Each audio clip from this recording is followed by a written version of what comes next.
ओ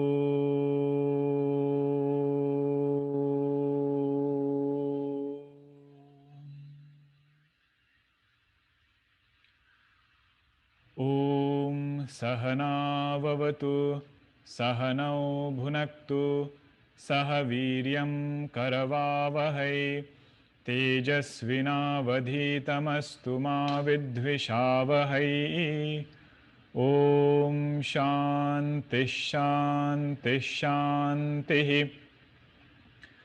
सदाशिवसमारम्भां शङ्कराचार्यमध्यमाम् अस्मदाचार्यपर्यन्तां वन्दे गुरुपरम्पराम् रामो राजमणिः सदा विजयते रामं रमेशं भजे रामेणाभिहता निशाचरचमु रामाय तस्मै नमः रामान्नास्ति परायणं परतरं रामस्य दासोऽस्म्यहम् रामे चित्तलयः सदा भवतु मे भो राम मामुद्धर समस्तजनकल्याणे निरतं करुणामयं नमामि चिन्मयं देवं सद्गुरुं ब्रह्मविद्वरं सद्गुरुं ब्रह्मविद्वरम्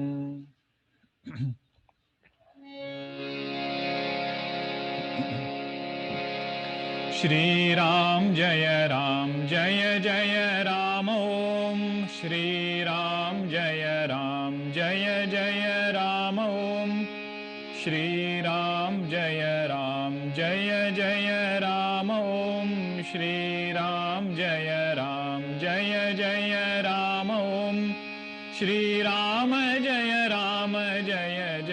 राम ओम श्रीराम जय जय राम ओम श्रीराम जय जय राम ओम श्रीराम जय जय राम ओम श्रीराम जय जय राम ओम श्रीराम जय जय राम ओम श्रीराम जय जय राम ओम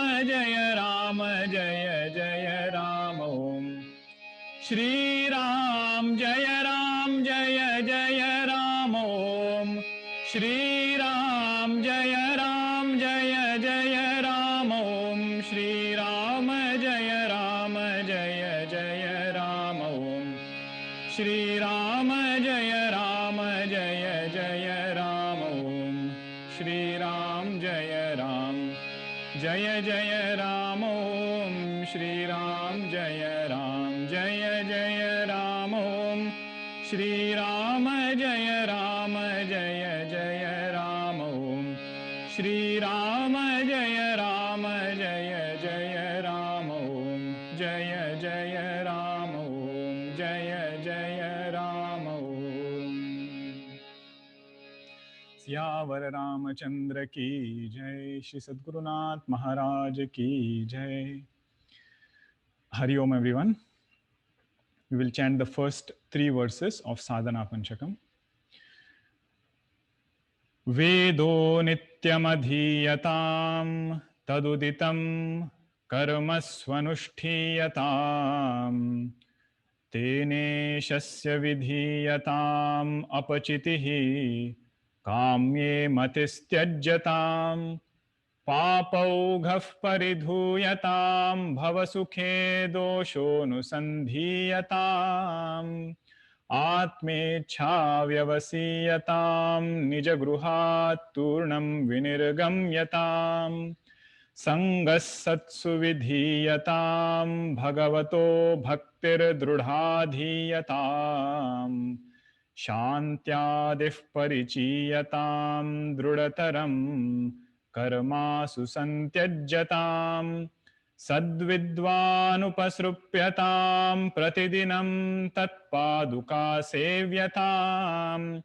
ब्रह्मैकाक्षरमर्थ्यतां श्रुतिशिरो वाक्यं समाकर्ण्यताम् वाक्यार्थश्च विचार्यतां श्रुतिशिरः पक्षः समाश्रीयताम् दुस्तर्कात् सुविरम्यताम् श्रुतिमतस्तर्कोऽनुसन्धीयताम् ब्रह्मास्मीति विभाव्यताम् अहरहर गर्वः परित्यज्यताम् देहेऽहं मतिरुज्झतां बुधजनैर्वादः परित्यज्यताम्.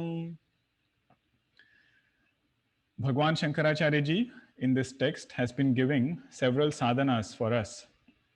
And we saw in the last 2 sessions that this sadhana got a little subtler.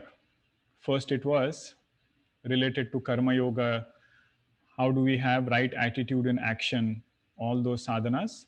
Then it went into Shravana, Manana, Nididhyasana. Listening to Mahavakya in Vedanta, reflecting over it, and then meditating upon it. Now Shankaracharya ji feels that after having done this Nididhyasanam, or while doing this Nididhyasanam, what is the best attitude a seeker can have such that this Nididhyasanam or meditation is successful? How should he be while interacting with the world outside?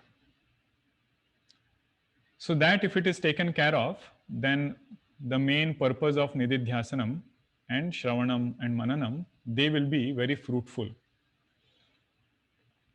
And Bhagwan feels out of all the aspects that a seeker should be careful, he feels food is the most important aspect that the seeker should be careful. If you just do a math, there are like 40 instructions in Sadhana Panchakam, right? 8 instructions per shloka. There are 5 shlokas, so altogether 40. Out of 40 instructions, 4 instructions are specifically on food. Means 10% of instructions, Bhagwan feels this seeker, and this shloka, the verse which is going to come, is in particular for a brahmachari and a sannyasi. Yati dharma it is called. That is why he is being very strict, so that somewhere it will go in our head and stick. So it is good that we should listen to what he has to say and also put forth our effort to align our vision with Bhagwan Shankaracharya ji. And many a times, many people don't like this verse. Okay, because I know some of you might be listening to this lecture while you are preparing food right now, which is okay, you can keep doing it. But when you hear such a thing suddenly by Shankaracharya ji, then you wonder, why is he telling all those things? But we should understand it is for a purpose. If we want our sadhana to get depth, if we want this knowledge to seep inside us, then this is the verse that will help us take that next step. So we will chant this verse. Kshudvyadhishcha chikitsyatam Kshudvyadhishcha chikitsyatam Pratidinam bhikshaushadham bhujyatam Pratidinam bhikshaushadham bhujyatam Swadvannam natu yachatam Swadvannam natu yachatam Vidivashat praptena santushyatam Vidivashat praptena santushyatam Shitoshnadi vishahyatam Shitoshnadi vishahyatam Natu vrutha vakyam samucharyatam Natu vrutha vakyam samucharyatam Audasinyamabhipsyatam जनकृपा नैष्ठुर्यमुत्सृज्यताम् क्षुद्व्याधिश्च चिकित्स्यतां प्रतिदिनं भिक्षौषधं भुज्यताम् स्वाद्वन्नं न तु याच्यतां विधिवशात् प्राप्तेन सन्तुष्यताम् शीतोष्णादिविषह्यतां न तु वृथा वाक्यं समुच्चार्यताम् औदासीन्यमभीप्स्यतां जनकृपा नैष्ठुर्यमुत्सृज्यताम्. Bhagavan says, how should we look at food? He says, look at food as a medicine. Oh, food is medicine, then what is the disease that this medicine is curing? He says, hunger is the disease. Kshud vyadhischa chikitsatam. Pratidinam bhikshaushadam bhujyatam. Means the seeker should now eat food with this thought that I just need to forget hunger. Hunger keeps coming because I have this body. To forget this hunger, I have to take some food. Because previously, Bhagavan has said, Deheham matirujjatam. Let go of this I notion in this body. But this body keeps demanding certain things. And one of it at the top is food. So that, Bhagavan says, should be our vision for a seeker, who is a sincere sadhaka. That should be the vision towards food. Swadvannam natu yachatam. Don't crave for delicious food or the food which is of your own taste. Swadvannam natu yachatam. And this, as I said, this shloka is for yati, means brahmachari or a swami, sannyasi. So then bhiksha is what they have to seek. That is why that next line comes. Vidivashat praptena santushyatam. Be content with whatever comes with vidivashat. Vidivashat means prarabdhavashat. What bhiksha is going to come, that is decided on based upon prarabdha. Prarabdha means, another way to look at it is, Bhagwan will send. With that, just be content. So these are the 4 instructions that Bhagwan is giving to this seeker related to food. Now, if you just look at the food, it's very interesting just to think what it makes us do. It is said this tongue that we have is very, very dispassionate. Mahavirakta is our tongue. Because it doesn't keep anything with itself. You put any food there, right when you put, it will just let go. It will go inside. Speech also, it is said, it doesn't stay at the tongue level, it has to go out. Basically what it means is, tongue, it is said, is very dispassionate. But if you look at it even more closely, whenever we get a feeling of taste, it is not even that entire tongue is getting it. There is a small portion on our tongue which gets the taste of several other flavors, what we call as taste buds, right? So it is said salt is here, the back portion is for bitterness, side is for, I think, sour or something, and then salty is also somewhere there. So very small portion of the tongue is actually able to recognize a particular taste. And for how long? It says for a few seconds. But that tongue is so powerful that it can make us do so many things for just that particular taste. So this is the thought that Bhagwan Shankaracharya ji is introducing to the seeker now, that if you want time to do what you want to do, then you'll have to cut down on this particular taste. It will push us to do things which will take away our time. And why is it critical even more, for brahmachari? It's because brahmachari is not forbidden from eating food. Other bhogas that might have gotten restricted, but this bhoga is such that it will come in terms of delicious food. But it is said one should have viveka even with prarabdha. That line is vidivashat praptena santushyatam. Means prarabdha will bring lot of things. That doesn't mean that one should enjoy all those things. There should be viveka even in prarabdha vasha bhoga. That is this main thing about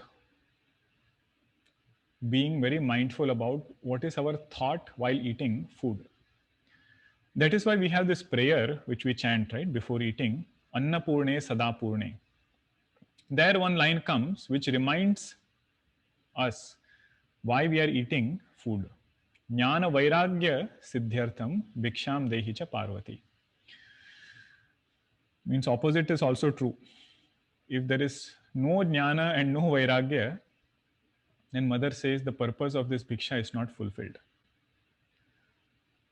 So for us to be following yati dharma, one has to develop those two qualities, jnana and vairagya. Then only mother says her blessings is made best use of.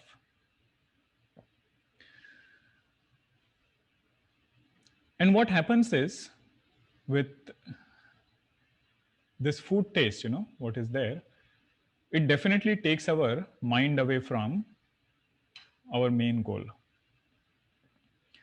And the epitome of this example is none other than our Taponji Maharaj.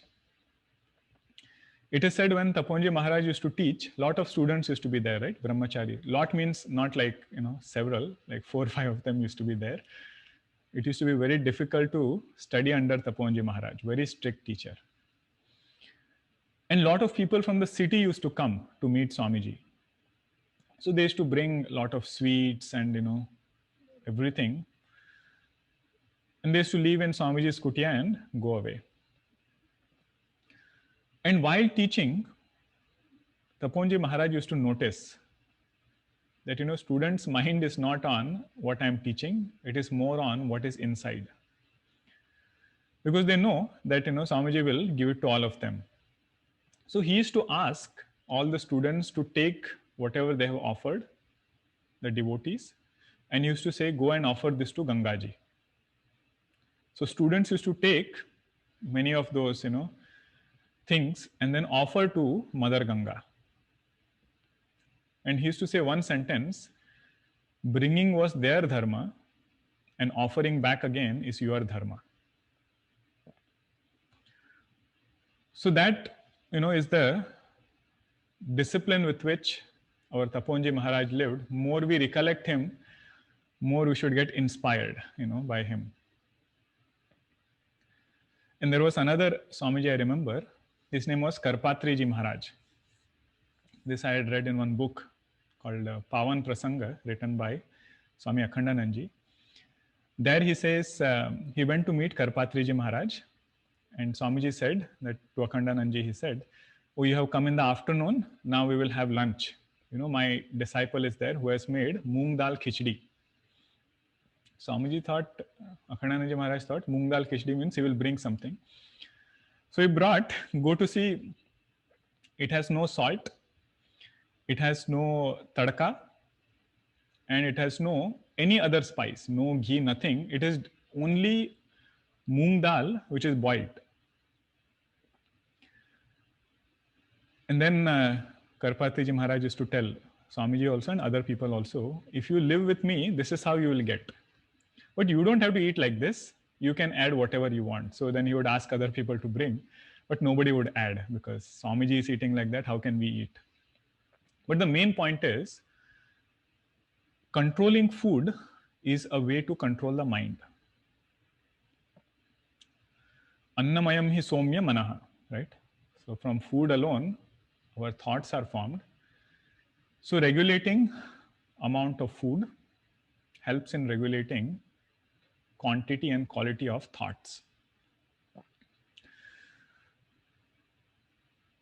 When it happens, like if one is able to. So here in spiritual path, restriction on food is not mainly about nutrition.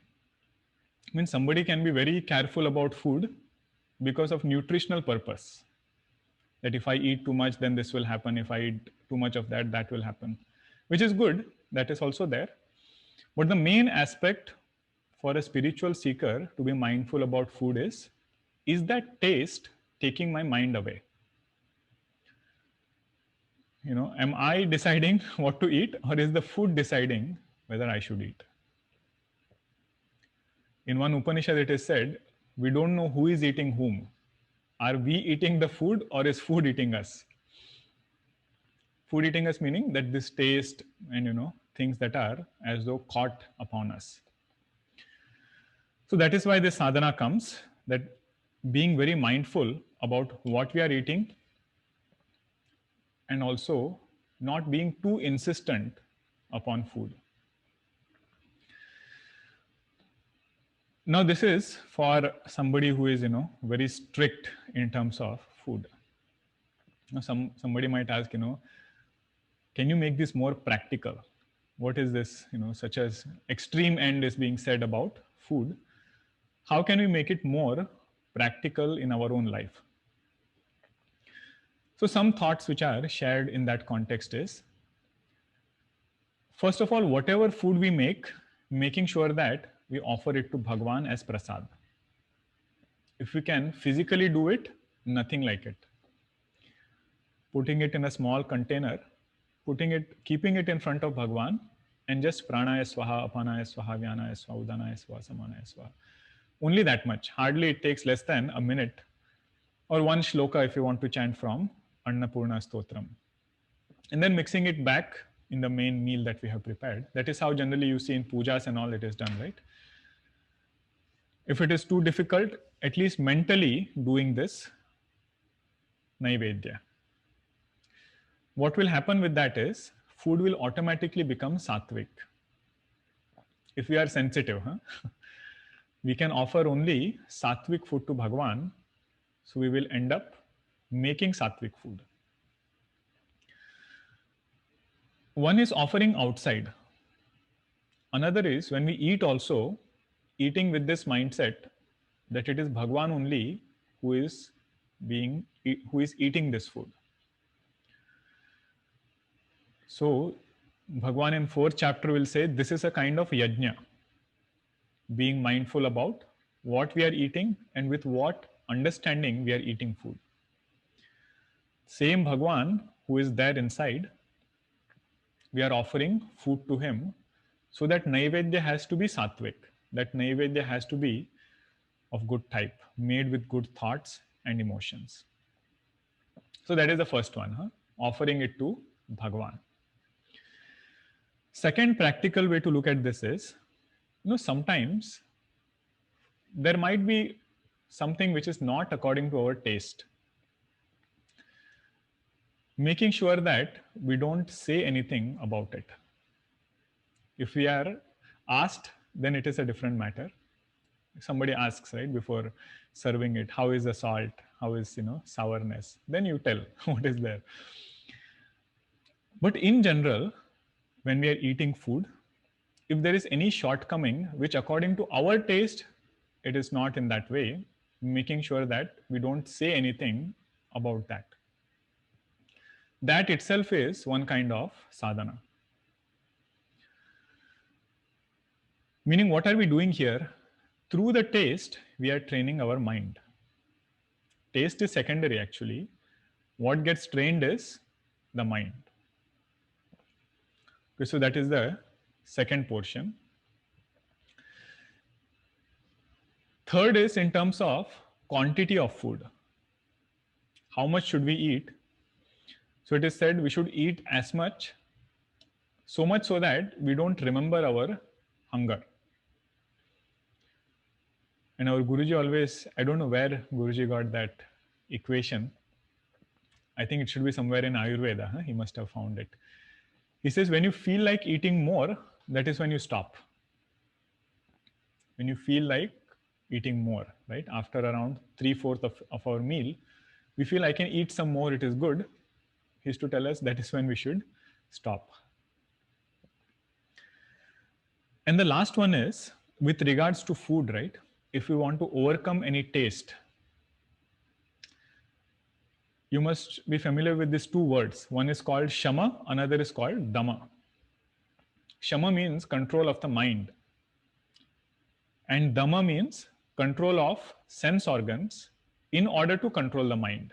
Means we are not relying too much on the mind first, we are relying on our sense organs. So when it comes to food, it is said we should use dama, not shama. Means if we can physically keep it away, that is the best thing.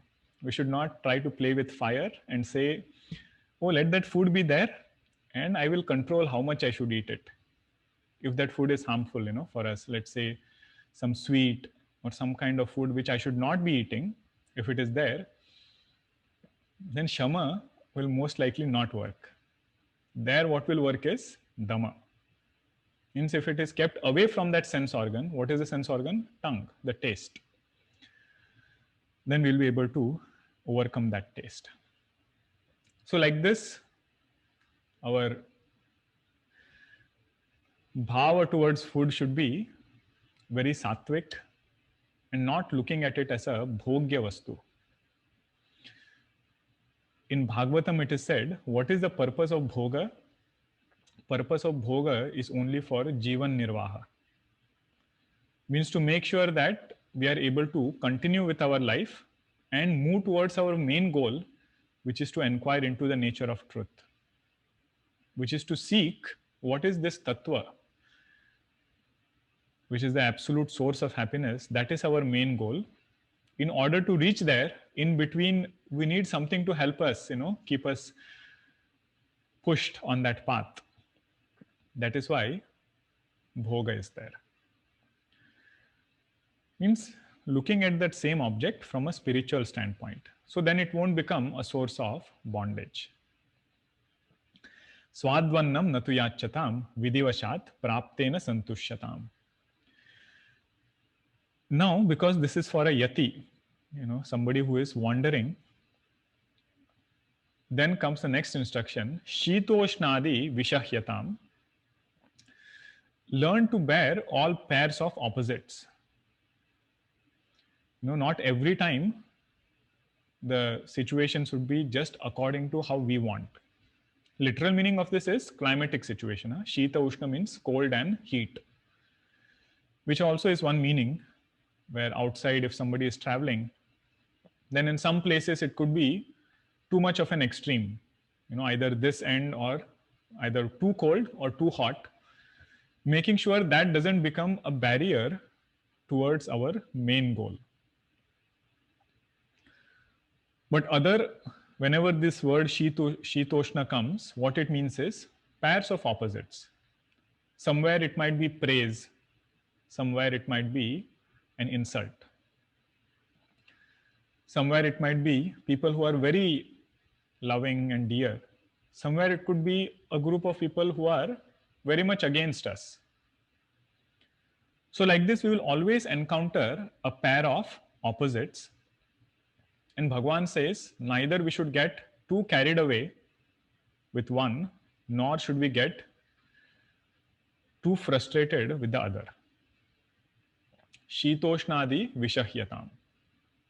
Being able to maintain some kind of samatva in our mind, not having the wrong expectation to begin with, to enter that situation, which might be either this way or that way, we enter that with a sense of equanimity. Guruji used to say, rather than adjusting the situation outside, means with regards to climate, right? He used to say we should adjust climatic situation of the mind rather than adjusting paristhiti outside. Mind is also climatic only, once there is a storm, another time there is rain. So different emotions keep rising in us, making sure that we don't get carried away, swept away by either of those extremes. Now remember, all of these ties back to Nididhyasanam. If eating is, On the extreme, then nididhyasanam is not possible. Shravanam is not possible. Mananam is definitely not possible. Mananam, all of you might be very familiar with. Even when at work, we have to do some subtle thinking or have an afternoon meeting, we say we will have a working lunch, which will be very light. If you eat too much, then you cannot have afternoon calls and meetings. So like that, somebody who wants to think and somebody who wants to do sadhana, for them it is said, these things they should be careful about. Shitoshnadi vishahyatam.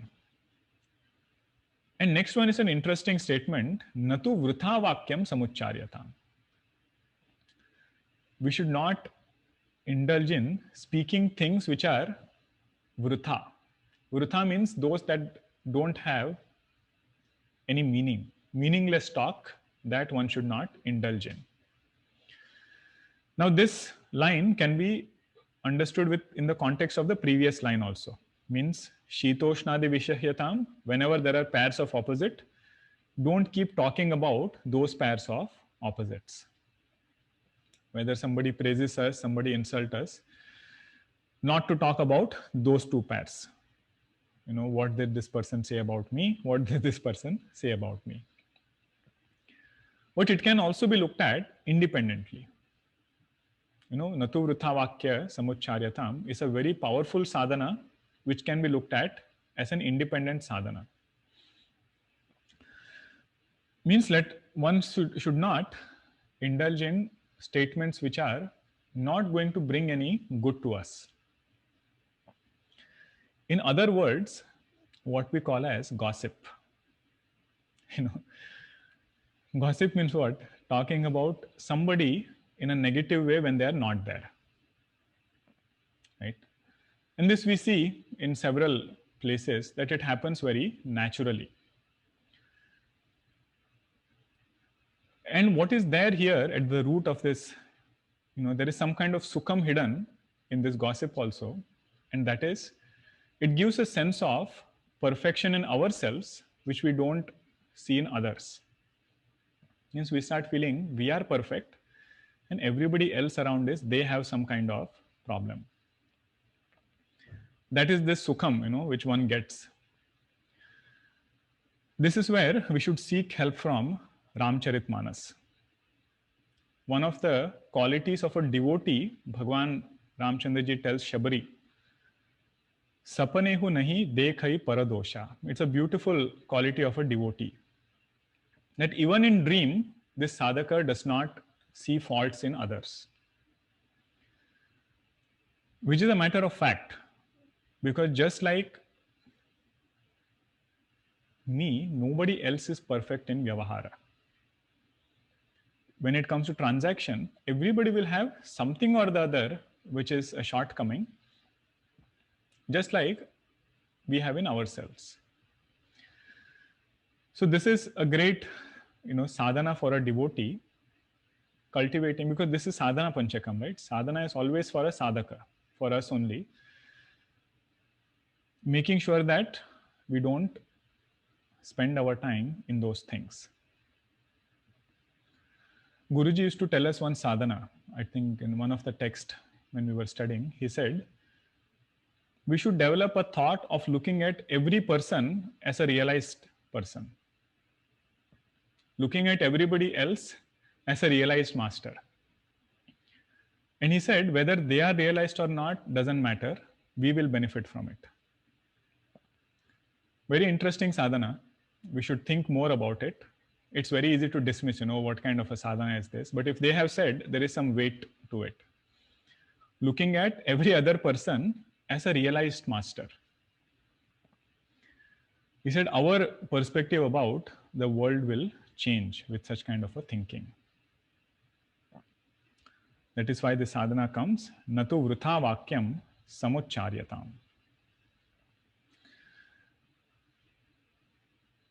Kabir Das ji, I think, has a doha, right?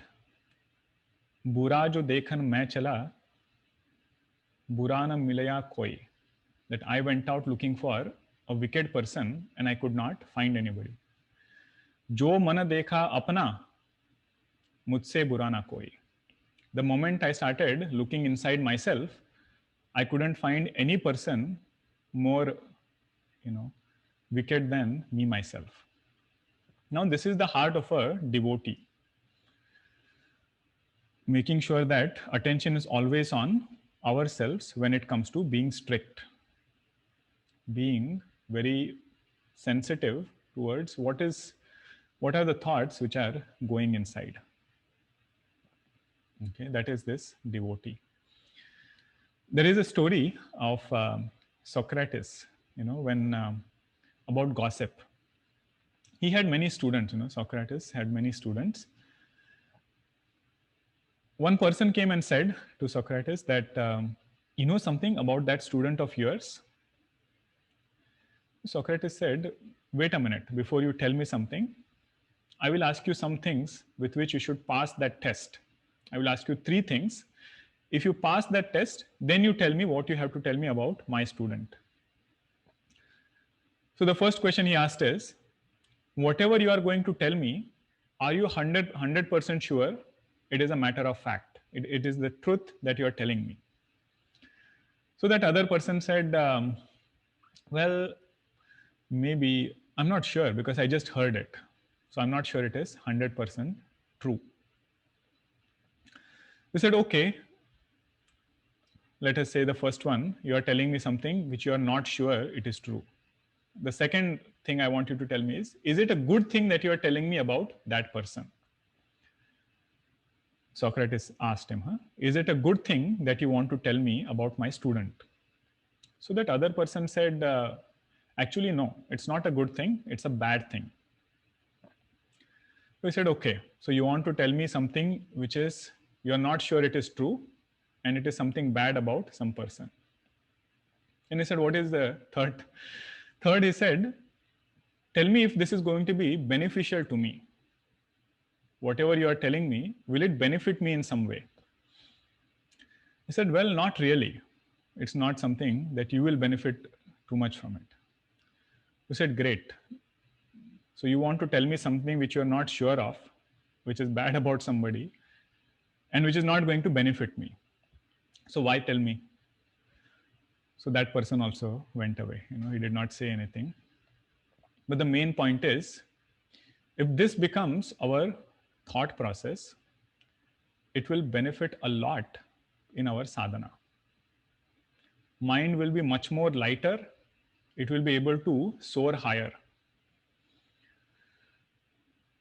Okay, just like those weights which are taken away from a hot air balloon. Knowledge is there because this sadhana, you remember, it comes after Shravanam is done, after Mananam is done, and sadhaka is trying to do Nididhyasanam. But this sadhaka feels, I'm not progressing further on my path. For that sadhaka, this becomes a very precise advice. Bhagavan Shankaracharya is telling us, let go of those shackles, and then you see how this mind rises up.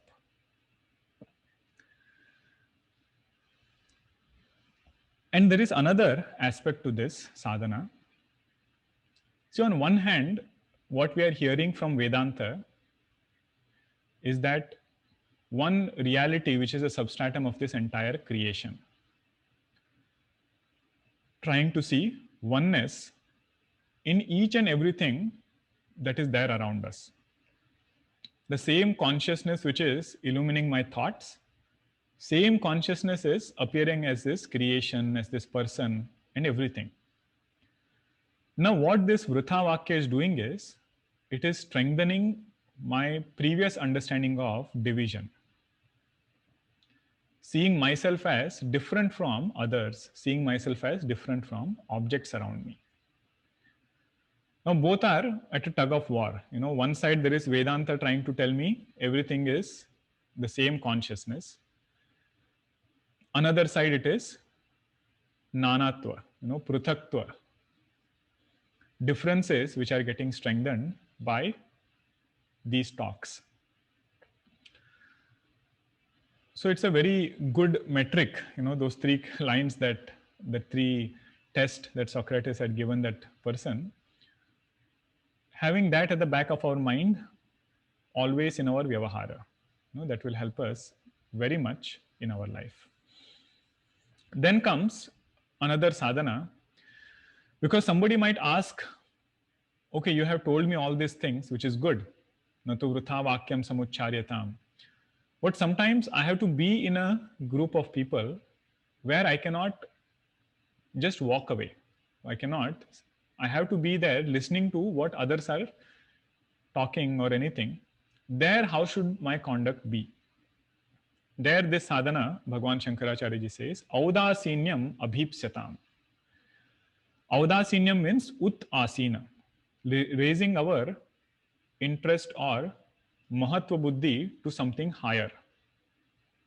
Not getting stuck by some topic in any matter. Audasinyam abhipsyatam. And because this is not easy, Bhagwan says one should strive for it. Abhipsyatam means it won't come naturally to us. We will have to put forth effort. Udasina means that, actually it means indifference. Not, getting swayed by any talk, any topic, because of which we will become prejudiced in our view. Audasinyam abhipsyatam. This is true even with any situation that comes in our life. If we have to take an informed decision about that situation, we cannot afford to get colored by one perspective.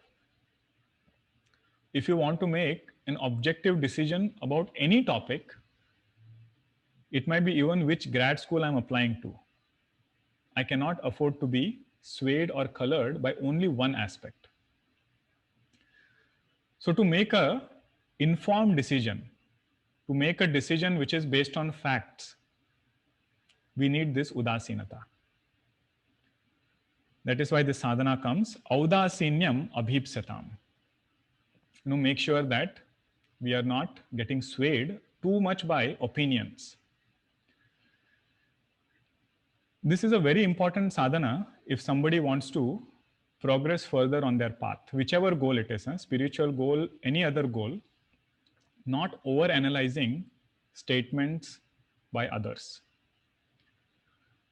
not over-analyzing interaction with others or any kind of vyavahara.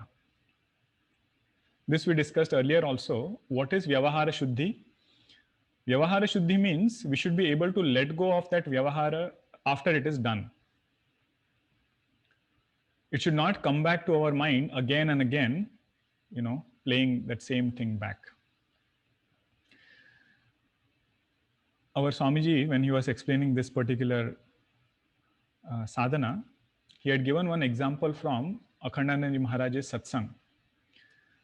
So Akhandanand used to have, those of you who are new to Swamiji, Akhandanand Maharaj, he was a great Mahatma in Vrindavan. Lot of our Guru Parampara that we have in Bhagavatam, Ramayana, Upanishads, all come from Akhandanand Maharaj. So he used to have a lot of debates with scholars. So they used to come, and there was a certain way in which you have to debate with him. Means you have to have some background, then you can go and sit and debate. So one of his students came to him and said, Swamiji, I started debating with another scholar outside, and I had a very noble intention of discussing. But it happened that this other person felt offended by what I said about Shastra. And he was from a different school of thought, and he felt offended. And since last 1 week, that thought is again and again going in my mind, that why did I say this? Why did that person say this? I should have said it this way. That person said it that way. So Akhandanand Maharaj first heard whatever he had to say. He just heard. And after that he said, it looks like your mind has become extrovert.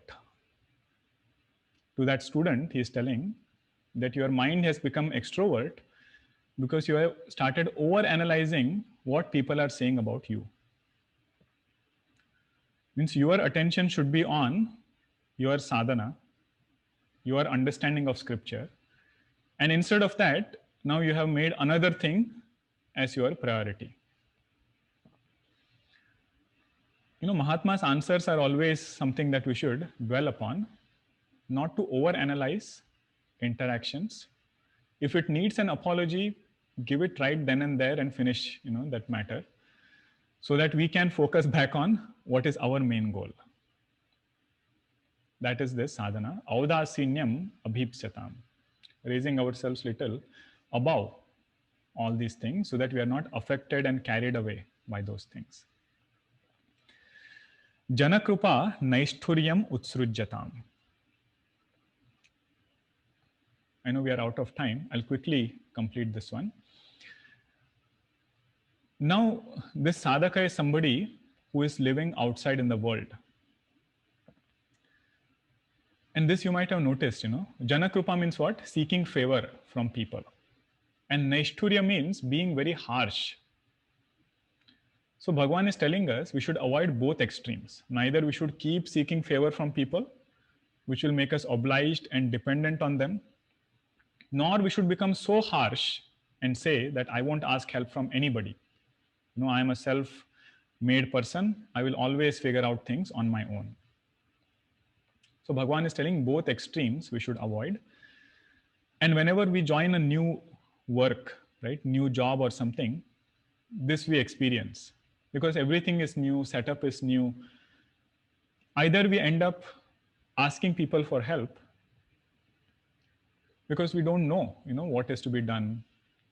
But there also there is a line, how much we should ask for help such that we don't become a burden upon somebody else. That person doesn't start feeling us to be a burden. And also, we should not start becoming so obliged that we can get influenced by their view. So somebody who is completely dependent on someone, that person can easily influence. And what is the other extreme? That I won't ask any help. I will figure out everything on my own. Naishturya means that.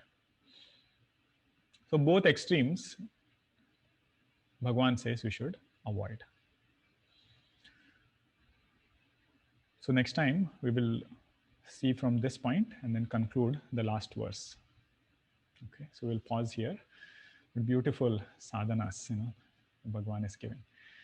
Om Purnamadah Purnamidam Purnat Purnamudachyate Purnasya Purnamadaya Purnameva Vashishyate. Om Shanti Shanti Shanti. Harihi Om Shri Gurubhyo Namaha. Harihi Om. So most questions we had addressed last time. If there are more, you can just type it here. I see one on the Google form here. So during morning and evening puja, I pray to different forms of Bhagwan and Devi to seek their grace and blessings. Is that okay? Or should we pray to one God? In meditation, you meant, so this is one part of the question. Actually, that is the beauty of our Sanatana Dharma. That we have so many options. But we should understand what is the uniqueness of each option. That every form of a deity will have something that attracts us, because of which we love that particular form. So if somebody likes strength, that they will see in Hanumanji, so that particular quality of that deity will attract them. Somebody likes Leela, to sport. No need to, no prizes for guessing who we would like. It is Bhagwan Krishna. So like this, each devotee, each deity will have their own power to take our mind. And when we pray for Bhagwan, pray to Bhagwan, that particular thought should come to our mind. If we can remember the higher forms of Bhagwan, right? Higher form meaning one who is Sarvajna, one who is Sarva Shaktiman, then it is even more deeper. What does Sarvajna mean? Meaning in my life, Bhagwan knows perfectly well what is best for me. And if he has given me something, he has given it to me with a purpose. That is what Sarvajna is, right? If he had to make a mistake, that means there is some doubt on his Sarvajnatva. So those are the qualities, and individual attributes might be different. Meaning for Hanumanji, we might get attracted to strength, with Bhagwan Rama something else, with Devi it would be something else, like knowledge, for example. Somebody who loves knowledge, then Saraswati Devi will be the Ishtadevata. So like that, individual attributes also will help our mind stay in that place, but it should build that sambandha with Bhagwan. Right? And the level above individual attributes is this Ishvara attribute, Sarvajnatva, Sarvashaktiman. That is not unique to any particular name and form. It is common across all Bhagwan's name and form. In meditation, I had mentioned to bring attention to one Nama Rupa. I have not grown up with an Ishtadevata or family Devata. How do I select one? What is proper way to pray and meditate? So if we don't have one, then there is no harm in making one even now. Right? It doesn't matter who our Ishtadevata is. What matters is how much close we get to our Ishtadevata. So it is not that Hanumanji's devotee is more powerful than some other Bhagwan. But how close can we get, and how much strength we can derive from our Ishtadevata? That is what matters the most. And it will help our mind to come in one place, right? It will make sure that when we sit down for meditation, before we go into Vedantic meditation or just get into that habit, that practice, we can at least practice this one, which is much more easier. If we have a beautiful picture of Bhagwan, right, that is the easiest way to start. And this is not any ordinary sadhana. I have seen great Mahatmas have just one picture in their altar, not even many picture, just one. And no too much decoration also, just some simple flowers from the garden will be put in front. But they can go into deep meditation just by looking at that one picture. So when we talk about alambanam, right, support for focusing our mind, then meditating upon one picture of Bhagwan is a very good starting point. Gradually we will start enjoying that practice, because quiet mind gives a lot of joy. Being able to just think of Bhagwan and nothing else for at least short period of time. Okay. So this is devotional meditation. Vedantic meditation is Drigdasha Viveka. There no image and all is necessary. There it is mainly quietening the mind and directly going into Vedanta Vakya. Okay, those two are different. What was the word I said about not listening to others? So I think I had mentioned it in Audasinya. So on the fourth verse, the third line, or the fourth line, Audasinyam abhipsyatam. Making sure we lift our thinking and importance a little higher from something which will make us get caught up. Very good question. How can we practice indifference in a situation while showing compassion? That is why, see how beautifully Bhagwan has put it. Audasinyam abhipsyatam. Right after that he says Naishturyam utsrujyatam. Both of it is this things coming together. Means Audasinya means not getting influenced by things and emotions, at the same time not becoming heartless. Naishturya means becoming harsh. Both these things can be done only when we bring Bhagwan in between. when we understand that a situation has come to us because he has ordained it in that way. And for that seeker, there will be madhurata.